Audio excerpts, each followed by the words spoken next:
Shalom à l'épouse de Christ, que Dieu bénisse tous. Il y a un sujet très capital. C'est un sujet qui achoppe, c'est un sujet qui fait mal, c'est un sujet qui dérange, c'est un sujet qui a une pluralité d'interprétations. Chacun interprète ça comme il veut, les gens tirent cela comme il veut. Mais c'est très capital. C'est le mariage. Le mariage est très capital. Pour une stabilité chrétienne, il faudrait le mariage. Pour qu'un chrétien puisse bien vivre ce message, il faudrait qu'il se marie. Idem pour une chrétienne. Dans le cas échéant, il faudrait l'abstinence. Si on n'arrive pas à se marier en tant que chrétien, homme, il faudrait qu'on puisse s'abstenir. Si en tant que femme, on n'arrive pas à se marier, il faudrait qu'on puisse observer l'abstinence. Parce que la Bible dit déjà tout contact sexuel hors mariage n'est pas de la volonté parfaite de Dieu. Il faudrait que les chrétiens puissent avoir une idée sur cela. Il faudrait que les chrétiens puissent comprendre cela. Il faudrait que les chrétiens puissent prendre ça à cœur. Déjà que la priorité pour nous, les chrétiens, c'est le salut de notre âme. La Bible déclare que l'âme qui pêche, c'est celle qui mourra. Après le salut, le meilleur cadeau que Dieu a donné à l'homme, c'est une bonne épouse. Idem pour la femme, c'est un bon mari, un bon époux. Donc, pour que nous puissions parvenir à une stabilité dans ce monde du message, il nous faut nous marier, surtout dans la parole. Cette séance, c'est en guise de témoignage par rapport à ce que Dieu a fait pour moi et comment est-ce que je me suis marié. J'aimerais relater quand même ça pour exciter tous ces jeunes gens qui ont cette ambition de se marier, pour encourager tous les jeunes gens qui veulent se lancer dans le mariage, pour encourager tous ceux qui vivent déjà avec leur femme, avec leur mari, de mettre leur vie en ordre et de se marier. Je suis né dans le message, grandi dans le message, et très tôt, Dieu m'a appelé au ministère pour que je puisse prêcher la parole de Dieu. Je crois que j'ai commencé à prêcher dans les établissements. Au lycée État des Rapides, là où j'ai eu mon concours d'entrée en 6e, et j'étais là-bas, au lycée État des Rapides. J'ai commencé à organiser mes premières campagnes d'évangélisation devant les élèves, les enseignants, ainsi que le staff de l'administration.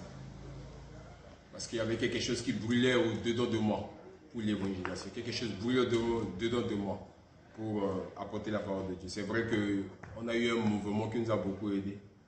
L'UJC, Union des jeunes chrétiens. On avait l'occasion d'adorer Dieu chaque mercredi à partir de midi. Et il y avait des séances d'exhortation, là où on avait cette occasion de parler du témoignage chrétien devant les élèves et étudiants qui venaient, parce qu'il y avait des étudiants qui fréquentaient aussi le mouvement, beaucoup plus les élèves qui étaient au lycée d'État des Rapides et les élèves du lycée P12 qui venaient, parce que c'était un mouvement UJC Rapide P12. Donc on s'exerçait là, le ministère déjà, ça commençait à brûler là, et j'ai organisé une première campagne d'évangélisation. Là-bas, il y avait un monde fou, parce que voilà, je sentais qu'il y avait ce zèle-là pour apporter la parole de Dieu aux autres. Maintenant, quand j'ai commencé à prêcher, j'ai eu beaucoup de conseils de la part des grands serviteurs de Dieu. C'est-à-dire ceux qui ont commencé le ministère avant moi, ceux qui ont commencé à prêcher avant moi. Et j'aimerais vous rassurer, ce que le prophète de l'âge nous a dit en ce temps de là, qu'il y a 3 dangers qui guettent les serviteurs de Dieu. Et parmi ces 3 dangers, le danger le plus cruel, qui tue, qui fait du mal, c'est les femmes. Il y a la popularité, il y a l'argent et les femmes. La popularité parce que quand vous êtes devant les gens, vous devenez populaire. Quand vous sécurez, les gens vous appellent pasteur, révérend, homme de Dieu. Et vous devenez populaire. Les gens sont obligés de vous connaître parce que vous êtes devant pour apporter la parole de Dieu aux gens. Et là, il y a la popularité. Si vous gérez très mal cette partie, là, vous risquerez bien fort de tomber et le ministère aussi va être par terre. Il y a l'argent. Lorsque les gens vous aiment, il y a des gens qui vont vous soutenir, tantôt d'une manière et d'une autre. Peut-être en tant que serviteur de Dieu, vous n'avez pas d'habit et tout ça. Là, quand vous commencez à exercer le ministère, il y a des gens qui vous aiment et qui disent ah, bon, la prédication, là, ça nous a touché. Voilà, il y a un petit cadeau, homme de Dieu. Peut-être on va commencer à te donner des habits, on va commencer à te donner un peu de sous. Et quand on a un peu de sous, des fois, ça commence à monter à la tête. Et du coup, quand on a l'argent, ce qui vient après, c'est les femmes. Donc, en tant que serviteur de Dieu, il faudrait faire très attention avec ces trois dangers. Ces trois dangers sont valables aussi pour tous ceux qui sont des leaders jeunes. Ces trois dangers sont valables pour tous ceux qui sont des fonctionnaires et qui sont jeunes. Ces trois dangers sont valables pour tous ceux qui travaillent au sein de la communauté. En tant qu'artiste, voilà, vous êtes artiste, si vous gérez très mal la popularité, le ministère va tomber. Si vous gérez très mal les petits dons que les gens vont vous offrir, le ministère va tomber. En tant que technicien, si vous circulez dans l'église, vous avez une responsabilité de l'église, vous avez la caméra qui est braquée sur vous, les gens vous observent, il faudrait essayer de gérer aussi ces trois dangers, c'est compliqué. Alors, parmi tant d'autres serviteurs, il y en a qui m'ont conseillé de me marier.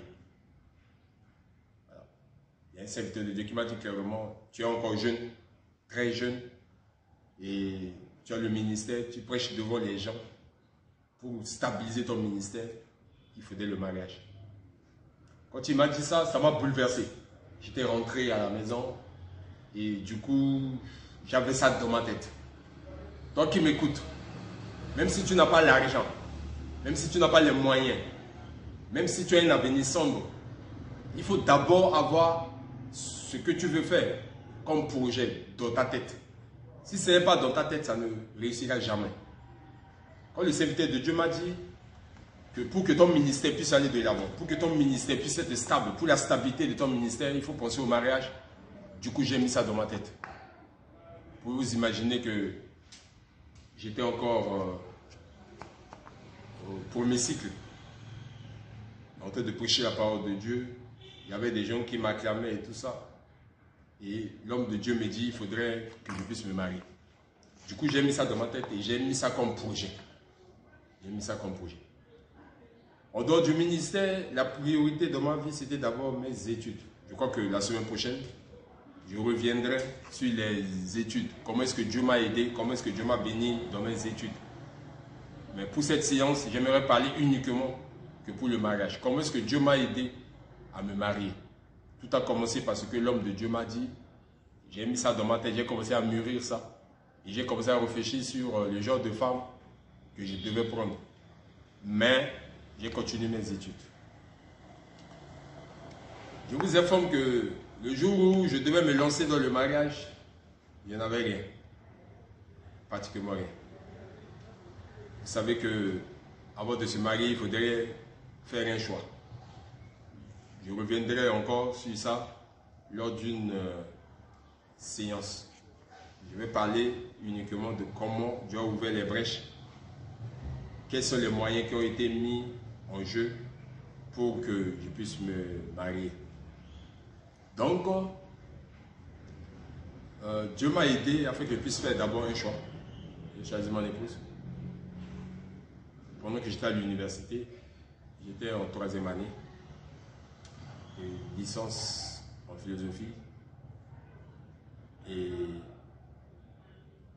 j'ai eu à cœur de me responsabiliser, j'ai eu à cœur de me marier avec celle qui est aujourd'hui mon épouse. On a commencé par une période d'amitié pour qu'on puisse échanger, pour qu'on puisse se connaître, pour qu'on puisse connaître les ambitions les uns des autres.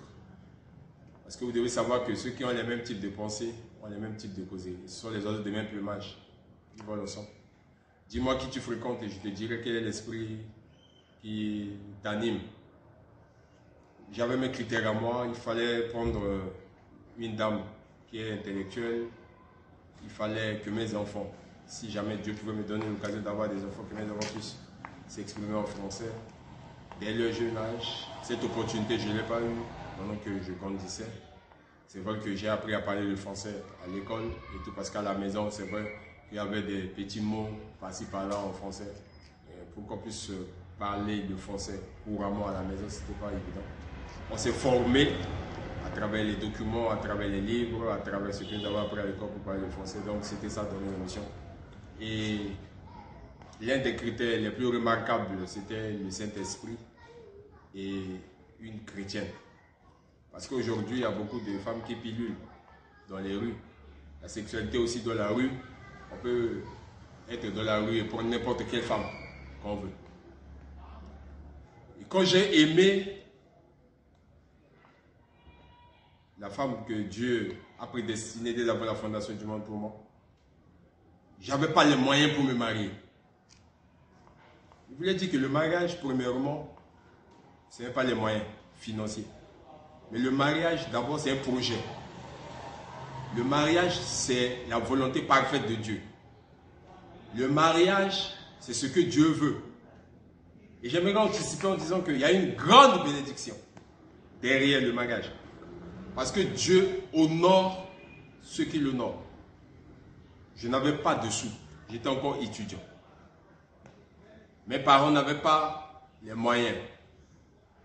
Parce qu'aujourd'hui, il y a des parents qui sont capables, quand ils ont un fils qui est en train d'émerger, pour stabiliser la vie de leur fils, les parents sont capables de prendre de l'argent pour donner à leur fils afin qu'il puisse aller payer la dot pour sa femme, pour se stabiliser sexuellement. Mais je n'avais pas ce privilège. Donc je m'étais jeté comme ça dans cette aventure pour chercher la volonté de Dieu. Et comme je voulais honorer la parole de Dieu, Dieu était obligé d'être avec moi. Mon épouse est issue d'une famille, là où ils ont, la famille a de l'argent. Moi, je suis issu d'une famille très modeste. À peine j'avais quelque chose à manger pour partir à l'école. C'était compliqué et difficile pour moi. Mais Dieu avait prédestiné quelque chose pour moi. Dieu avait tracé un chemin pour moi. Et comme on dit, la profondeur appelle la profondeur. Et j'ai lu beaucoup de choses dans les brochures. Frère Branham dit que quand Dieu appelle quelqu'un, dans ce message, Dieu est obligé d'appeler sa femme. Encore moins, quand Dieu appelle quelqu'un au ministère, Dieu est obligé d'appeler sa femme, son épouse. Et je savais que le ministère que Dieu m'a donné, Dieu devait aussi m'envoyer, voilà, une âme sœur, une servante, une sœur qui devait porter le poids de ce ministère pour qu'ensemble nous puissions marcher la main dans la main, afin, n'est-ce pas, de sauver des vies, de sauver des âmes, parce que nous sommes ici sur la terre pour le bien-être universel. Alors, nous avons démarré nos périodes d'amitié sans sous, il n'y avait pas de sous. On priait Dieu pour que Dieu puisse nous aider. Il y avait eu l'opportunité, pendant que j'étais à l'université, d'être leader des étudiants. J'étais délégué à la culture et aux affaires sociales de l'Association nationale des étudiants centrafricains. Et j'avais un petit privilège. On me donnait une petite somme pour acheter le crédit, afin d'appeler ceux qui devaient amener le pain pour les étudiants, ceux qui devaient amener la nourriture pour les étudiants. J'ai commencé à économiser cet argent ensemble avec mon épouse. Je n'avais aucune idée sur ce que pouvait être l'économie. Comment est-ce qu'on peut avoir 1000 francs économisés? Au bout de 30 jours, on n'a plus 1000 francs, on a 30 000. Moi, les peu de sous que je percevais, c'était pour acheter quelque chose à manger, c'était pour donner aux amis, c'était pour soutenir les parents qui aussi traversaient des moments difficiles. Et quand j'étais avec mon épouse, qui était mon amie à l'époque, et on échangeait sur beaucoup de choses, elle m'a stabilisé. Elle m'a appris à faire l'économie. Elle m'a appris à vivre avec le strict minimum. Elle m'a appris à porter la responsabilité de ce que je devais faire et de mon lendemain, de mon devenir. En tant que futur papa, en tant que futur mari, en tant que responsable. En tant qu'étudiant, le peu d'argent que je percevais pour acheter le crédit, le reste pour acheter le jus, donner à des amis, faire la vie, etc. Sortir avec, par exemple, des copines ou bien des copains, etc. J'ai commencé à économiser cela. C'est pour ça que nous avons ouvert notre compte et on a commencé à injecter les 500 qu'on avait. On a commencé à injecter les 1000 francs qu'on percevait. On a commencé à injecter là-bas. Pourquoi? Parce qu'on voulait faire du sérieux dans notre vie. Toi qui m'écoutes, la vie ce n'est pas le rêve. La vie ce n'est pas que quelqu'un va venir faire quelque chose à ta place. La vie d'abord c'est la détermination sur le plan personnel. La vie c'est d'abord le courage et dans la vie il faut oser. Parce qu'il y a beaucoup de personnes qui ne veulent pas oser. Si vous avez un petit projet pour vous stabiliser sur le plan conjugal, pour vous marier, ne vivez pas comme si vous êtes dans une situation normale. Il faut vivre avec le strict minimum. Si vous avez 500 francs, il faut économiser cela. Si vous avez 1000 francs, il faut économiser cela. Nous avons économisé de l'argent au bout de 3 ans. C'est parce que c'est après 3 ans qu'on s'est marié. Nous avons économisé de l'argent. Et pendant ces 3 ans, y compris une année d'amitié, une année, on nous a présenté comme fiancés, et puis une année avant qu'on puisse se marier, il n'y avait pas de contact sexuel entre nous. Parce que si vous vous lancez dans ce projet et que comme vous démarrez avec le sexe, le diable va entrer là-dedans et tous vos projets vont tomber dans l'eau. Il faudrait savoir ce qu'on veut dans la vie. Et c'est ça la chrétienté. C'est pour cela, la chrétienté, c'est une vie. La chrétienté, c'est un comportement. La chrétienté, c'est une attitude. C'est vrai qu'à un moment donné, c'était difficile en tant que des humains. Mais Dieu nous a aidés pour que nous puissions supporter ces temps d'abstinence, ces moments de difficulté, ces moments compliqués. Là où même on nous a autorisé de nous voir pour échanger sur des projets, etc. On peut se voir, mais on est obligé de ne rien faire. Pas parce que les gens étaient là, pas pour plaire à quelqu'un, mais c'était pour plaire à Dieu. Et effectivement, quand on veut chercher à honorer Dieu, Dieu est obligé de nous honorer. Alors Dieu nous a aidés pour que nous puissions réunir de l'argent. Et comme mon épouse est de Pointe-Noire, je devais faire un déplacement. Et je vous informe quand même que c'était pour la première fois dans ma vie de me déplacer et de monter dans un avion, je m'en souviens encore, voilà, pour partir à Pointe-Noire afin d'aller payer la dot et revenir pour qu'on puisse préparer le mariage. J'étais encore très jeune pour la première fois. Je suis en train de parler des événements qui ont eu lieu en 2008. Aujourd'hui, nous sommes en 2020. Bientôt, c'est 2021. C'est dit que voilà, ce sont des événements qui ont daté. Et Dieu nous a aidés. J'étais arrivé à Pointe-Noire. Je ne connaissais personne dans la ville. Et j'étais arrivé à Pointe-Noire un soir. C'était dans la nuit, à partir de 21 h. J'ai dû perdre près de 2 heures du temps à l'aéroport parce qu'il n'y avait personne pour venir me prendre. Je ne pouvais pas appeler la belle famille pour venir me prendre parce que voilà, je devais être logé ailleurs et puis après aller là-bas. Il fallait d'abord payer la dot avant que la belle famille puisse m'accueillir. Donc la personne qui devait m'accueillir, son téléphone était fermé. J'ai dû patienter pendant un temps à l'aéroport. J'étais en communication avec mon épouse. On m'a passé un numéro par le canal d'Indien, paix à son âme.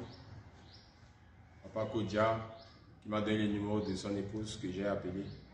Après 2 heures du temps, elle est venue me récupérer à l'aéroport pour m'amener chez sa grande sœur. Là, j'ai passé la nuit chez sa grande sœur. C'est le lendemain que j'ai pris attache avec les gens qui devaient venir me prendre.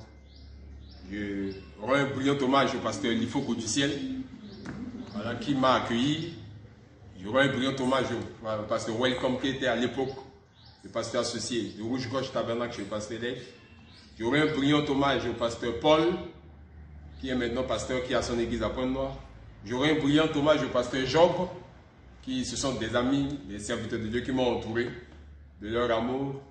Et je peux encore me souvenir du pasteur Bernardin aussi à Pointe-Noire, ainsi que voilà, la sœur Laure, Peggy, voilà, le petit Élisée Kodia, et tous ceux-là qui étaient à Pointe-Noire et avec qui on s'est connus, d'autres ici à Bangui et d'autres au téléphone. Et voilà, donc je dormais chez le pasteur Welcome. J'ai fait 1 semaine là-bas. J'étais parti rendre visite à BFM pour qu'on puisse programmer la cérémonie de la dot. Très chers frères et sœurs, quand le papa de mon épouse m'a vu, quand la maman m'a regardé, c'est là où la famille a su que j'étais un garçon sérieux. Ils ont vu, ils m'ont regardé, ils ont demandé mon âge. Quand ils ont regardé mon visage, c'était un jeune. Et du coup, ils ont dit, si ce jeune homme-là n'était pas responsable, il ne devait pas se déplacer de son pays, dépenser de l'argent pour payer un billet d'avion aller-retour et venir jusqu'ici. Tout ce qu'on a préparé comme cérémonie, parce que c'est pas facile hein, ailleurs au Congo. Là, il faut avoir de l'argent pour se marier. C'est pas facile. Et il y a un dérangement jamais égalé les jours voilà, de la cérémonie, le jour de la cérémonie. Mais quand ils m'ont vu, et ils ont vu, le papa a vu que j'étais moins âgé que ses enfants, il a compris que celui-là, je veux le considérer comme mon fils. Ils ont mis de côté, ils ont assuré tous les dérangements. L'argent que j'ai amené, ils ont reçu cela. Les bien-aimés m'ont accompagné, ce sont des frères qui sont partis parler à ma place. Parce que je n'avais aucun parent là-bas pour parler à ma place. Et même s'il y avait un parent, il fallait que quelqu'un puisse parler dans la langue là-bas. Donc c'était un frère qui a parlé à ma place. Que Dieu les bénisse richement, que Dieu bénisse toute la communauté de Rouge-Gorge Tabernacle chez le pasteur Lifoko. Je me souviens encore comme si c'était aujourd'hui. C'était un dimanche. J'avais prêché à l'église sur le message, sur ta parole, sous une pluie battante. C'était très compliqué, mais les gens étaient à l'église. Il y avait beaucoup de gens à l'église. Et à la fin de la prédication, cortège unique, j'étais dans le véhicule du pasteur Leif. Voilà. J'étais comme un petit prince pour aller pendant la cérémonie. Ça s'est passé, comme je vous ai dit, parce qu'ils ont facilité la tâche. Je suis revenu à Bangui, on s'est battu avec les moyens de bord. Et finalement, en 2009, le 21 février, on a consacré notre mariage. Et pendant qu'on a consacré notre mariage, je ne travaillais pas encore. Je n'avais pas encore fini aussi mes études. C'est vrai que j'avais une maîtrise, mais j'avais encore des ambitions de continuer mes études. 1 année plus tard, malgré qu'on s'est marié, je suis parti, j'ai continué mes études. Et Dieu merci, aujourd'hui j'ai fini mes études. Je parlerai de ça là dans une prochaine séance. Mais je vous l'ai dit, pendant qu'on s'était marié, on dormait dans une petite maison, je crois de 2 chambres, salon. On avait 2 ou 3 meubles dans la maison. À peine on faisait le marché de 1000 francs par jour. Des fois c'était 700, 750, 800. Et tout c'était le strict minimum. Dieu ne nous a pas lâchés. Dieu a été avec nous. Dieu nous a soutenus. On avait le minimum. On ne manquait de rien. En 2009, je n'ai pas eu l'occasion de travailler après le mariage. En 2010, j'étais obligé de repartir pour mes études. En 2011, j'ai fini mon master. En 2012, j'ai pris une inscription en thèse. Je suis revenu pour chercher un peu le boulot. Je n'ai pas eu l'occasion de trouver le boulot. J'étais reparti encore pour la thèse. Je suis revenu. J'ai commencé à faire la vacation. Nous avons traversé des moments difficiles, mais on était restés soudés avec Dieu. On était toujours restés en prière. On croyait à la bénédiction. On n'avait pas d'économie, on n'avait rien. On n'avait pas de voiture, on marchait à pied. C'était vraiment difficile et compliqué. Nous avons eu notre première fille dans ces conditions difficiles. Donc, après 5 ans de mariage, que Dieu va me donner le premier boulot. Après 5 ans de mariage. Donc, 2009, 2010, 2011, 2012, 2013, c'est en 2014 que Dieu va me donner un travail. Là où je devais recevoir de l'argent mensuellement. Mais Dieu m'a donné un travail dans une institution, dans la deuxième institution de la République. Et du coup, notre vie a changé. Nous avons persévéré pendant ces 5 années après le mariage. Dieu était toujours avec nous. Lorsqu'il y avait des cas de maladie, la grâce de Dieu était toujours là. Lorsqu'il y avait des complications, la grâce de Dieu était toujours là, jusqu'à ce qu'on puisse arriver à ce niveau aujourd'hui. Aujourd'hui, je vois il y a beaucoup de personnes qui me respectent. Aujourd'hui, je vois il y a beaucoup de personnes qui disent qu'ils veulent être comme moi. Mais nous avons enduré. Nous avons traversé des moments difficiles. Mais nous n'avons jamais lâché Dieu.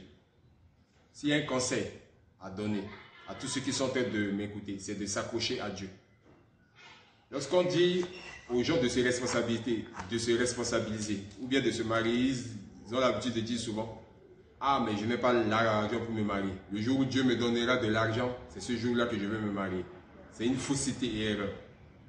Nous, on s'est mariés pendant qu'on n'avait rien.